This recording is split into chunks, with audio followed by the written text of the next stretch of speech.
Item ಯಾವುದೇ ಇರಲಿ try ಮಾಡಿ ಆಚಿ ಚಿಕನ್ ಮಸಾಲಾ. ಮುಷ್ಕರ ನಿರತ ಸಾರಿಗೆ ನೌಕರರ ಜೊತೆ ಮಾತಾಡೋದಕ್ಕೆ ಈಗಾಗಲೇ MD ಅಕ್ರಮ್ ಪಾಷಾ ಅವರು ಫ್ರೀಡಂ ಪಾರ್ಕ್ಗೆ ಬಂದಿದ್ದಾರೆ. ಅಲ್ಲಿ ಪ್ರತಿಭಟನಾ ನಿರತರ ಜೊತೆಗೆ ಮಾತಾಡ್ತಾ ಇದ್ದಾರೆ. ಅವರು ಯಾವ ರೀತಿಯಾದಂತಹ ಸಂದೇಶವನ್ನ ಹೊತ್ತು ತಂದಿದ್ದಾರೆ ಅನ್ನೋದು ವೆರಿ ವೆರಿ ಇಂಪಾರ್ಟೆಂಟ್. ಯಾಕೆಂದ್ರೆ ಪ್ರಮುಖವಾಗಿ ಎರಡು ಬೇಡಿಕೆಗಳು. ಏನದು ಎರಡು ಬೇಡಿಕೆಗಳು ಅಂತ ಅಂದ್ರೆ, ಜನವರಿ 1, 2020ರಿಂದ 2023 ಫೆಬ್ರವರಿ 28ರವರೆಗೆ ಅಂದ್ರೆ ಸುಮಾರು 38 ತಿಂಗಳು ಅರಿಯರ್ಸ್ ಅಂದ್ರೆ ಹಿಂಬಾಕಿಯನ್ನ ಪಾವತಿ ಮಾಡಬೇಕು ಅಂತ ಸಾರಿಗೆ ನೌಕರರ ಡಿಮಾಂಡ್. ಅದಕ್ಕೆ ಸರ್ಕಾರ ಏನು ಹೇಳ್ತಾ ಇದೆ, ಇಲ್ಲ ನಮಗೆ 38 ತಿಂಗಳು ಅರಿಯರ್ಸ್ ಕೊಡಕ್ಕಾಗಲ್ಲ, 18ರಿಂದ 20 ತಿಂಗಳದ್ದು ಹಿಂಬಾಕಿ ಕೊಡ್ತೀವಿ ಅಂತ. ಅದರಲ್ಲಿ ಏನಾದ್ರೂ 38ರ ಬದಲಿ ಅಥವಾ 18-20 ತಿಂಗಳು ಕೊಡ್ತೀವಿ ಅಂತ ಹೇಳಿದಾರೆ. ಅದರಲ್ಲಿ ಏನಾದ್ರೂ ಹೆಚ್ಚಳ ಮಾಡ್ತೀವಿ ಅಂತ ಏನಾದ್ರೂ ಅಕ್ರಮ್ ಪಾಷಾ ಅವರು ಸಂದೇಶವನ್ನ ಹೊತ್ತು ತಂದಿದ್ದಾರಾ? ಇನ್ನು ವೇತನ ಪರಿಷ್ಕರಣೆ 2024ರಲ್ಲಿ ಆಗಬೇಕಾಗಿತ್ತು, ಅಲ್ಲಿಂದನೇ ನಮಗೆ ಪರಿಷ್ಕರಣೆ ಮಾಡಿ ನೀವು ಅದನ್ನು ಕೂಡ ಒಂದು ಸ್ವಲ್ಪ ಹಿಂಬಾಕಿ ಕೊಡೋ ತರ ಆಗುತ್ತಾ ಅನ್ನೋದು ಒಂದು ಡಿಮಾಂಡ್ ಇದೆ. ಸರ್ಕಾರ ಹೇಳ್ತಿರೋದು ಇಲ್ಲ, ನಾವು ಜನವರಿ 2026ರಿಂದ ವೇತನ ಪರಿಷ್ಕರಣೆ ಮಾಡ್ತೀವಿ, ಅಲ್ಲಿಂದ ನಾವು ವೇತನ ಪರಿಷ್ಕರಣೆಯ ದುಡ್ಡನ್ನ ಹಾಕ್ತೀವಿ ಅನ್ನೋ ತರದಲ್ಲಿ ಅವರು ಹೇಳ್ತಾ ಇದ್ದಾರೆ. ಸೊ ವಯಾ ಮೀಡಿಯಾ ಇವಾಗ ಅಕ್ರಮ್ ಪಾಷಾ ಅವರು ಏನ್ ಸಂದೇಶ ಹೊತ್ತು ತಂದಿದ್ದಾರೆ ಅನ್ನೋದ್ರ ಮೇಲೆ ಇವತ್ತು ಸಾರಿಗೆ ನೌಕರರ ಪ್ರತಿಭಟನೆ ಹಿಂಪಡಿತಾರ ಅಥವಾ ಬಂದ್ ಹೋಗ್ತಾರ ಅನ್ನೋದು ತೀರ್ಮಾನ ಆಗುತ್ತೆ.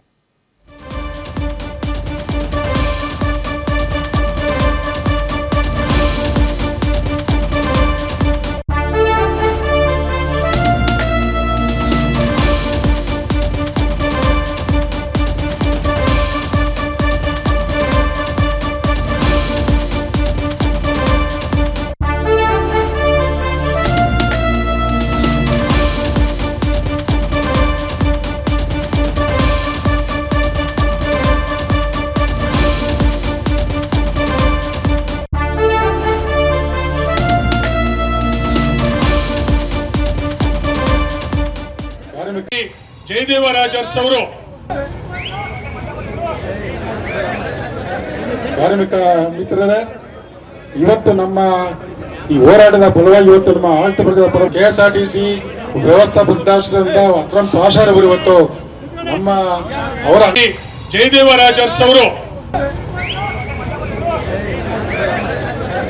ಕಾರ್ಮಿಕ ಮಿತ್ರರೇ, ಇವತ್ತು ನಮ್ಮ ಈ ಹೋರಾಟದ ಫಲವಾಗಿ ಇವತ್ತು ನಮ್ಮ ಆಳ್ತ ವರ್ಗದ ಪರ KSRTC ವ್ಯವಸ್ಥಾಪಕರಿಂದ ಅಕ್ರಮ್ ಪಾಷಾ ಅವರು ಇವತ್ತು ನಮ್ಮ ಅವರ ಜಯದೇವರಾಜರ್ಸ್ ಅವರು. ಓಕೆ, ಏನು ಅಕ್ರಮ್ ಪಾಷಾ ಅವರು ಯಾವ ಮೆಸೇಜ್ ಹೊತ್ತು ತಂದಿದ್ದಾರೆ? ಸಿದ್ದರಾಮಯ್ಯನವರ ಸರ್ಕಾರ ಈ ಹೋರಾಟವನ್ನ ತಿಳಿಗೊಳಿಸ್ತಾ ಇದೆಯಾ, ಅಥವಾ ಈ ಮುಷ್ಕರ ಇನ್ನೂ ಹಬ್ಬೋದಕ್ಕೆ ಕಾರಣವಾಗುತ್ತಾ, ಅಥವಾ ನಾಳೆಯಿಂದ ಮುಷ್ಕರ ವಾಪಸ್ ಪಡೀತಾರಾ, ನಾಳೆಯಿಂದ ಬಂದ್ ಇರೋದಿಲ್ವಾ? ಯಾವ ರೀತಿಯಾದಂತಹ ಮಾತುಕತೆ ನಡೀತಾ ಇದೆ? ಅಕ್ರಮ್ ಪಾಷಾ KSRTC MD ಏನು ಪ್ರತಿಭಟನಾ ನಿರತರು ಇದ್ದಾರೆ ಆ ಸ್ಥಳಕ್ಕೆ ಹೋಗಿ ಮಾತುಕತೆಯನ್ನ ನಡೆಸ್ತಾ ಇದ್ದಾರೆ. ಸೊ ಅವರು ಯಾವ ರೀತಿ ಅಲ್ಲಿನ ಪ್ರತಿಭಟನಾಕಾರರ ಮನವೊಲಿಸ್ತಾರೆ? ಈಗಾಗಲೇ 4 ಗಂಟೆಗಳ ನಂತರ ಬಸ್ ಸಂಚಾರ ಇರಲ್ವೇನೋ ಅಂತ ಪ್ರಯಾಣಿಕರು ಒಂದು ಸ್ವಲ್ಪ ಪರೇಶಾನ್ ಆಗಿದ್ದಾರೆ. ಆದರೆ ಅಕ್ರಮ್ ಪಾಷಾ ಅವರು ಬಹುತೇಕ ಪ್ರತಿಭಟನಾಕಾರರ ಮನವೊಲಿಸ್ತಾರೆ ಅನ್ನುವಂಥ ಸುದ್ದಿ ಇದೆ. ಈಗಾಗಲೇ ರಾಮಲಿಂಗಾರೆಡ್ಡಿ ಅವರು ಮಾತುಕತೆ ಮೂಲಕ ಬಗೆಹರಿಸ್ಕೊಳ್ಳೋಣ, ಬಂದ್ಗೆ ಮುಷ್ಕರಕ್ಕೆ ಹೋಗಬೇಡಿ ಅನ್ನೋ ಮಾತನ್ನ ಹೇಳಿದ್ದಾರೆ. ಅಗತ್ಯ ಬಿದ್ದರೆ ನಾವು ಎಸ್ಮಾ ಅಡಿಯಲ್ಲಿ ನಿಮ್ಮೆಲ್ಲ ಕ್ರಮ ಕೂಡ ಕೈಗೊಳ್ಳಬಹುದು ಮತ್ತು ಕೆಲಸಕ್ಕೆ ಹಾಜರಾಗದಿದ್ದರೆ ನಿಮ್ಮ ವೇತನ ಕೂಡ ಕಟ್ಟಾಗುತ್ತೆ ಅಂತ ರಿಕ್ವೆಸ್ಟ್ ಮಾಡ್ಕೊಂಡಿದ್ದಾರೆ. ಆ ಹಿನ್ನೆಲೆಯಲ್ಲಿ ಡೆಫಿನೆಟ್ಲಿ ಸಾರಿಗೆ ಇಲಾಖೆಯ ನೌಕರರಿಗೂ ಕೂಡ ಒಂದು ಜವಾಬ್ದಾರಿ ಇದೆ. ಪ್ರಯಾಣಿಕರಿಗೆ ತೊಂದರೆ ಆಗದೇ ಇರೋ ನಿಟ್ಟಿನಲ್ಲಿ ಕೆಲಸ ಮತ್ತು ಕಾರ್ಯನಿರ್ವಹಿಸಬೇಕು ಅಥವಾ ತಮ್ಮ ಬೇಡಿಕೆಗಳನ್ನು ಸರ್ಕಾರದ ಮುಂದೆ ಮಂಡಿಸಬೇಕು ಅಂತ. ಸೊ ಈಗ ಬರ್ತಾ ಇರುವಂತಹ ಮಾಹಿತಿಯ ಪ್ರಕಾರ ಮೋಸ್ಟ್ಲಿ ಮುಷ್ಕರ ಇರಲ್ವಾ ಅಂತ. ಮೋಸ್ಟ್ಲಿ ನಾಳೆಯಿಂದ ಸಾರಿಗೆ ಮುಷ್ಕರ ಇರಲ್ಲ. ಮುಷ್ಕರ ಮಾಡದೇ ಇರಲು ಏನಾದ್ರೂ ಜಂಟಿ ಕ್ರಿಯಾ ಸಮಿತಿ ತೀರ್ಮಾನ ತೆಗೆದುಕೊಂಡಿದೆಯಾ? ನಾಳೆಯಿಂದ ಎಂದಿನಂತೆ ಸಂಚರಿಸಲಿದೆಯಾ ಸಾರಿಗೆ ಸಂಸ್ಥೆ ಬಸ್ಗಳು? ಬಸ್ ಮುಷ್ಕರವನ್ನ ಮುಂದೂಡಿದ್ದಾರಾ ಸಾರಿಗೆ ಜಂಟಿ ಕ್ರಿಯಾ ಸಮಿತಿ?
ಪ್ರಯಾಣಿಕರೇ, ನಾಳೆಯಿಂದ ಎಂದಿನಂತೆ ಸಾರಿಗೆ ಇಲಾಖೆಯ ಬಸ್ಗಳು ಸಂಚರಿಸಲಿವೆ.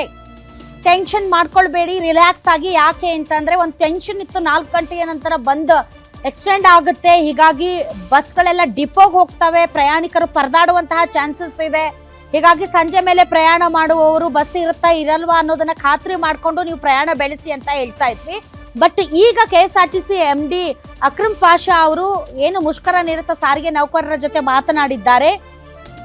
ಬಜೆಟ್ ಸಭೆ ಇದೆ, ಬಜೆಟ್ ಸಭೆಯಲ್ಲಿ ಕೂತು ಸರ್ಕಾರದ ಆರ್ಥಿಕ ಸ್ಥಿತಿಗತಿಗಳನ್ನ ನೋಡಿ ಯಾವ ರೀತಿಯಾದಂತಹ ಮಾತುಕತೆ ನಡೆಸ್ತಾರೆ ಮತ್ತು ಎಷ್ಟು ಬಜೆಟ್ ಅಲ್ಲಿ ಅಲೋಕೇಟ್ ಮಾಡಿ ಅನುದಾನ ಕೊಡ್ತಾರೆ ಅನ್ನೋದನ್ನ ನೋಡ್ಕೊಂಡು ನಾವು ಮುಷ್ಕರವನ್ನ ಮುಂದುವರಿಸೋಣ, ಅಲ್ಲಿಯವರೆಗೆ ಮುಷ್ಕರವನ್ನ ನಾವು ಕಂಟಿನ್ಯೂ ಮಾಡೋದು ಬೇಡ ಅನ್ನುವಂಥ ತೀರ್ಮಾನಕ್ಕೆ ಈಗ ಜಂಟಿ ಕ್ರಿಯಾ ಸಮಿತಿ ಬಂದಿದೆ ಅನ್ನುವಂಥ ಮಾಹಿತಿ ಬರ್ತಾ ಇದೆ. ಹಾಗಾಗಿ ರಾಜ್ಯದ ಜನರಿಗೆ ಗುಡ್ ನ್ಯೂಸ್, ಮುಷ್ಕರ ಮುಂದುವರಿಯಲ್ಲ. ಯಾಕೆಂದ್ರೆ ಇಡೀ ಕರ್ನಾಟಕದಲ್ಲಿ KSRTC, BMTC, ವಾಯುವ್ಯ ಮತ್ತು ಕಲ್ಯಾಣ ಕರ್ನಾಟಕ ಸಾರಿಗೆಯ ಮೇಲೆ ಬಹಳಷ್ಟು ಜನ ಡಿಪೆಂಡ್ ಆಗಿರ್ತಾರೆ. ಒಂದು ರೀತಿ ಸ್ತಬ್ಧ ಆಗೋಗುತ್ತೆ. ಆ ಥರದ ಪರಿಸ್ಥಿತಿ ಮುಂದುವರಿಯಲ್ಲ. ಸರ್ಕಾರ ಈಗ ನಮಗೆ ಅನುಕೂಲವಾಗುವ ನಿಟ್ಟಿನಲ್ಲಿ ಮಾತುಕತೆಗೆ ಮುಂದೆ ಬಂದಿದೆ. 38 ತಿಂಗಳು ಕೇಳಿದ್ವಿ, ಅವರೇನೋ 26 ತಿಂಗಳು ಕೊಡ್ತೀನಿ ಅಂತ ಹೇಳ್ತಾ ಇದ್ದಾರೆ.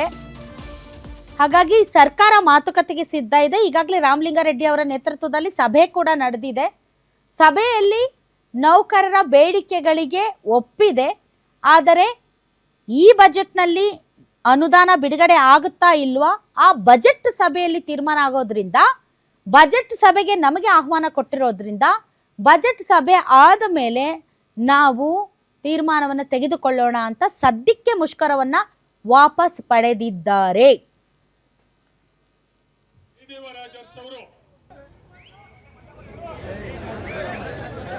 ಕಾರ್ಮಿಕ ಮಿತ್ರರೇ, ಇವತ್ತು ನಮ್ಮ ಈ ಹೋರಾಟದ ಫಲವಾಗಿ ಇವತ್ತು ನಮ್ಮ ಆಳ್ತ ವರ್ಗದ ಪರ KSRTC ವ್ಯವಸ್ಥಾಪಕ ನಿರ್ದೇಶಕರಿಂದ ಅಕ್ರಮ್ ಪಾಷಾರವರು ಇವತ್ತು ನಿಮ್ಮೂರಿನಿಂದ ವಿಶ್ವ ಮಟ್ಟದವರೆಗೆ ರಾಜಕೀಯ, ಸಿನಿಮಾ, ಸ್ಪೋರ್ಟ್ಸ್ ಯಾವ ಸುದ್ದಿಯೂ ಮಿಸ್ ಆಗಲ್ಲ. ಬರೀ ಸುದ್ದಿಯಷ್ಟೇ ಅಲ್ಲ, ಜೊತೆಯಲ್ಲೇ ಇರುತ್ತೆ ವಿಶ್ಲೇಷಣೆ. ಗ್ಯಾರಂಟಿ ನ್ಯೂಸ್ನ ಸಬ್ಸ್ಕ್ರೈಬ್ ಮಾಡಿ, ಫಾಲೋ ಮಾಡಿ, ಕ್ಷಣ ಕ್ಷಣದ ಅಪ್ಡೇಟ್ಸ್ ಪಡೆಯಿರಿ.